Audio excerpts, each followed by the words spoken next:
ಕೃಷ್ಣನ ಕರ್ಣನ ಹೋಲುವ ಮನುಷ್ಯ ಸೇನೆಯ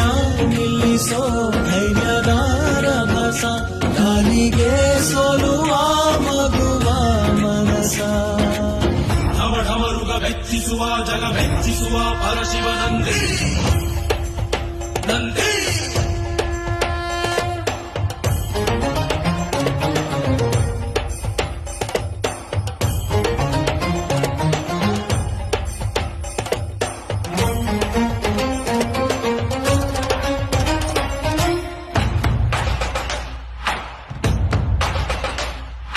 ಎಂಟರ ಭಂಟ ಇವನೇನೆ ತೋಳಿಗೆ ತೋಳು ಕೊಲುತ್ತಾನೆ